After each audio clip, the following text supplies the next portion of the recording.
Hello friends, welcome to English world. कुछ viewers ने last time में पूछा था कि सर लास्ट वीकेंड के बारे में इंग्लिश में कैसे बोलेंगे या लास्ट हॉलीडे के बारे में कैसे बोलेंगे। तो गाइस इट्स वेरी सिंपल। इस पे मैंने कई सारी वीडियोस बनाई हैं, फिर भी आपकी एक डिमांड है, एक रिक्वेस्ट है, तो फिर से मैं एक वीडियो आपके लिए लेकर आया हूँ। अगर आप चैनल पे नए हैं तो लाइक और सब्सक्राइब जरूर करें। तो गाइस चलते हैं, लेट्स स्टार्ट। अगर आप लास्ट संडे या लास्ट वीकेंड के बारे में बोल रहे हैं तो बहुत सिंपल है, आपको दो तीन चीजों का ध्यान रखना पड़ता है। सबसे पहली चीज ये है कि सिंपल पास्ट टेंस, कोई भी पास्ट की चीजों के बारे में बोल रहे हैं तो सिंपल पास्ट टेंस का आना या प्रैक्टिस होना बहुत जरूरी है। करना यही होता है कि वर्ब की सेकेंड फॉर्म। फ्रेंड, एक चीज और दिक्कत होती है कि हम कई बार वर्ब की फॉर्म्स जो है ना वो ठीक से नहीं बोल पाते हैं, या बोलने टाइम में थोड़ा जहन जोर डालते हैं दिमाग पे और जुबान पे नहीं आता है जल्दी। तो उसके लिए आपको करना यह है कि आप इर्रेगुलर वर्ब को ठीक से याद करें।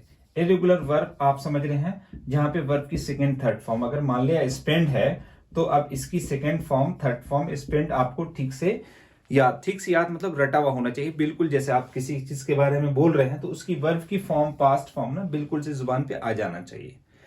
जैसे कि आपने लर्न कहा तो लर्न याद हो, स्पीक बोला अगर बोलना तो अब ये आपको पता हो, याद होगा ठीक से कि स्पोक हो। अगर टेल है तो आपको टोल्ड बिल्कुल जल्दी से याद आ जाए जुबान पे। तो यहाँ पे कहने का मतलब है कि ये सारे सेकेंड फॉर्म है, पास्ट फॉर्म है, ये आपको ठीक से रटा हुआ होना चाहिए। तो आपको इसमें बहुत फायदा मिलेगा, पहली बात। दूसरी बात कि कुछ बेसिक सेंटेंसेस की भी जरूरत पड़ती है टेंस के अलावा। टेंस के अलावा बेसिक सेंटेंस की जरूरत ये पड़ेगी कि सब्जेक्ट अगर पास्ट में बोल रहे हैं तो जाहिर सी बात है, अगर टेंस नहीं है, बेसिक सेंटेंसेस है, तो सब्जेक्ट के बाद क्या होना है, वॉज वर। जैसे वह डॉक्टर था, वह इंजीनियर था, तो ऑब्वियस सी बात है ही वॉज अ डॉक्टर।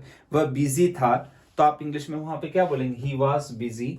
तो यहाँ पे देखें कि वॉज वर के बाद मैंने एडजेक्टिव वर्ड आपको यूज करना है, चाहे बिजी हो, ब्यूटीफुल हो, गुड हो। नहीं समझ में आए तो आप ये समझें कि सब्जेक्ट के बाद वॉज वर आपको बेसिक सेंटेंस में, और उसके बाद कोई भी अदर वर्ड्स आ जाए तो वर्ब छोड़कर। अगर वर्ब है तो वहां पे वॉज वर लगाने की जरूरत ही नहीं है। दूसरी गलती हम लोग ये कर देते हैं, जैसे हम लोग बोल देते हैं I was spoke, I was told to him. तो गाइस ये सेंटेंस बिल्कुल गलत हो जाता है। I was told to him होगा नहीं, मैंने उसको बताया, कहा या उससे मिला, तो I told him, I met him, मैं उससे मिला, या उसने मुझे कुछ एडवाइस किया। तो आप यहाँ पे क्या होगा, ही एडवाइस्ड मी। तो कहने का मतलब है कि सिंपल पास्ट टेंस का ज्यादा यूज होता है। दूसरा आपको बताया मैंने वॉज वर का। और तीसरा यह है कि अगर सब्जेक्ट नहीं पता चल रहा है सेंटेंसेस में, किसी चीज एक मतलब एक ऐसे ही इनडायरेक्टली बोला जा रहा है, किसी चीज के बारे में डिस्कस कर रहे हैं, तो फिर देयर के साथ वॉज वर की भी जरूरत पड़ती है कुछ सेंटेंसेस में। कैसे, चलते हैं देखते हैं। जैसे आपने कहा कि लास्ट संडे को मैं सुबह 6 बजे जगा, तो last Sunday I woke up eight 6 AM। Last Sunday को मैं 6 बजे जगा, तो अब जगा वेकअप की सेकंड फॉर्म क्या, मैंने बोला वोक अप। मैं फ्रेश हुआ तो आपने क्या बोला, आई गॉट फ्रेश। या फिर आपने कहा कि मैं वॉशरूम गया, तो आप क्या बोलेंगे, I went to washroom. Last Sunday को मैं थोड़ा देर से जगा, तो मैं क्या बोलूंगा, last Sunday I woke up late. Last Sunday I woke up at 10 AM। Last Sunday को मैं 10 बजे जगा। ऑब्वियसली बात है कि संडे को लोग लेट ही से जगते हैं, तो लास्ट संडे को मैं देर से जगा, मैं फ्रेश हुआ, तो आप क्या बोलेंगे, आई गॉट फ्रेश या आई फ्रेशनड अप। पहले भी मैंने वीडियो में बताया है कि फ्रेश वगैरह होने के लिए आप फ्रेशन अप यूज करेंगे। अब फ्रेशन अप अगर यूज करते हैं गाइस तो फ्रेशन अप। अब यहाँ पे इसमें पास्ट फॉर्म बनाने के लिए अप में ईडी नहीं लगाना, आपको ईडी यहां लगा देना, फ्रेश एंड अप। मैं फ्रेश हुआ, भाई संडे था तो बैचलर लाइफ है, तो आपने कहा मैंने कपड़े धोए, ठीक है, तो आपने बोला आई वॉश्ड माई क्लॉथ्स, ठीक है, फ्रेश हुआ। तो ये सारी चीजें हैं। फिर आपने कहा कि मैं बाहर गया, तो आप क्या बोलेंगे, आई वेंट आउट। मैं दोस्तों से मतलब कुछ चीजें खरीदी, घर की जो जरूरत की चीजें थी, सब्जी खरीदा या कुछ भी ऐसा, तो आपने कहा आई went out, I bought something for lunch and I bought bread and eggs, और ब्रेड और एग्स खरीदा। आई केम स्ट्रेट टू माई रूम, और सीधा मैं अपने रूम पर आ गया। तो आई केम स्ट्रेट टू माई रूम, कम की सेकंड फॉर्म मैंने क्या बोला, केम बोला। आई केम स्ट्रेट टू माई रूम, और सीधा मैं अपने रूम पर आ गया। आई prepared brunch because I woke up late, so I had brunch. I did not have breakfast, मैंने नाश्ता नहीं लिया, मैंने डायरेक्टली ब्रंच लिया। ब्रंच क्या होता है गाइस, ब्रेकफास्ट और लंच। जैसे कई बार ऐसा होता है ना, बैचलर लाइफ होती है तो मतलब चलो थोड़ा लेट से खा लेते हैं यार, नाश्ता खाना दिन का दोनों वही हो जाएगा, तो उसको इंग्लिश में हम लोग क्या बोलते हैं, ब्रंच। ब्रंच लिया, नाश्ता नहीं लिया। I did not take breakfast, did not, अब नेगेटिव बोल रहे हैं तो I did not, I did not take या हैव भी लगा सकते हैं। I did not have breakfast, मैंने नाश्ता नहीं लिया, डायरेक्टली क्या ले लिया, ब्रंच। आपको कि डिड नॉट के बाद वर्ब की कौन सी फॉर्म लगाएंगे, फर्स्ट फॉर्म। ऑब्वियस सी बात है, डिड नॉट के बाद वर्ब की फर्स्ट फॉर्म। तो I did not have breakfast, नाश्ता नहीं लिया, डायरेक्टली आई हैड ब्रंच। थोड़ी देर मैंने आराम किया, मूवी वगैरह देखा थोड़ा संडे के हिसाब से, ठीक है। तो मैंने मूवी देखा, तो I watched movie and then I went out, और फिर मैं बाहर चला गया। मैंने अपने दोस्त को एक कॉल किया, I made a call to my friend. अब मेक अ कॉल की सेकेंड फॉर्म मैंने क्या किया, made a call. I made a call to my friend, मैंने दोस्त को कॉल किया। मैं अपने दोस्त के रूम पर गया, तो मैं क्या बोलूंगा, I went to my friend's room and मैं उससे मिला, I met him and there was a person sitting there. वहां पे एक आदमी था बैठा हुआ। आपने कहा कि, या फिर आपने कहा कि there was someone sitting at his room, कोई उसके रूम पर बैठा था। तो मैंने ज्यादा बातें नहीं की, I did not talk to him much. फिर हम लोगों ने प्लान किया कहीं जाने का, विजिट करने का। Then we plan to go somewhere, we plan to visit some historical places. Plan किया कि हिस्टोरिकल प्लेस चलते हैं, तो we plan to visit historical places and then we went to some historical places, because Delhi में पता आपको बहुत सारे हिस्टोरिकल प्लेसेस हैं। तब यहाँ पे बहुत सारे हिस्टोरिकल प्लेसेस हैं दिल्ली में। अभी प्रेजेंट की बात हो रही है और हमेशा की बात हो रही है, तो ये प्रेजेंट में ही रहेगा। There are lot of historical places in Delhi. तो अब देखें आप गाइस, यहाँ पे देयर आर मैंने यूज करा, वाज वर नहीं यूज किया देयर के साथ प्रेजेंट में इज या आर यूज करा।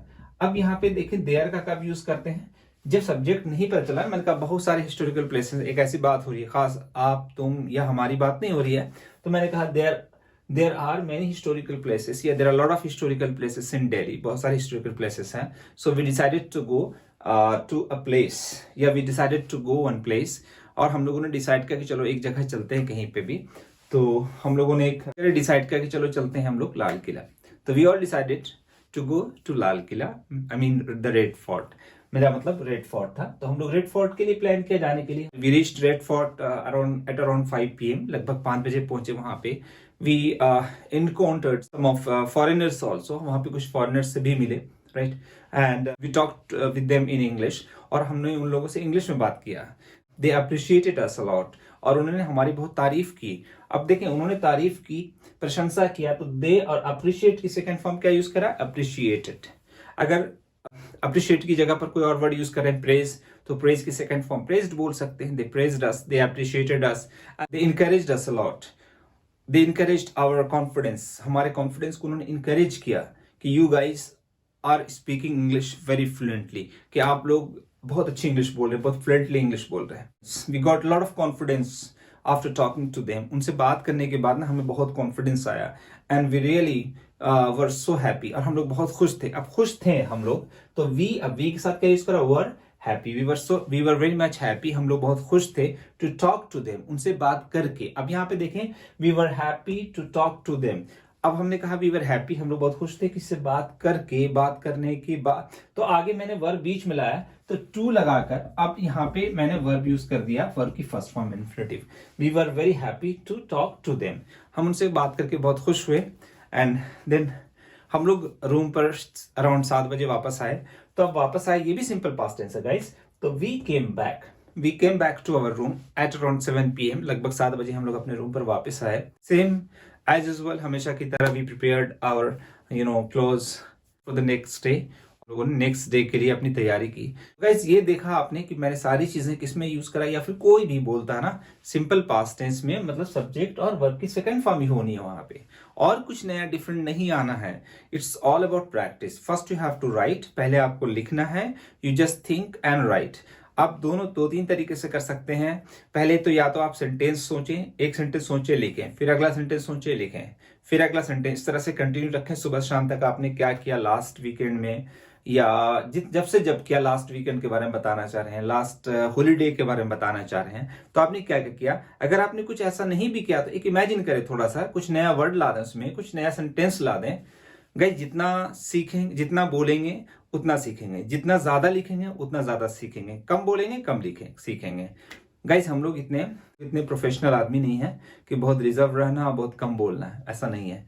सीखने के लिए आपको टॉकेटिव होना है। If you want to learn something, you must be a talkative. अगर आप कुछ सीखना चाहते हैं ना, टॉकेटिव हो। टॉकेटिव मतलब खूब बातें करें, but in English, not in Hindi, right. तो ये सारी चीजें आप करेंगे ना। तो दूसरा तरीका ये भी है कि आप पूरे टॉपिक हिंदी में लिख लें फिर इंग्लिश में लिखें। तीसरा ये भी है कि आप पूरे टॉपिक को ही इंग्लिश में सोचें और इंग्लिश में लिखें, तो ये ज्यादा बेहतर रहेगा आपके लिए। उसी टॉपिक को आप इंग्लिश में लिखें, एक दो बार प्रैक्टिस करें बोलने की, फिर किसी के सामने ही बोल सकते हैं। मिलते हैं गाइस अगली वीडियो में, तब तक के लिए टेक केयर, जय हिंद।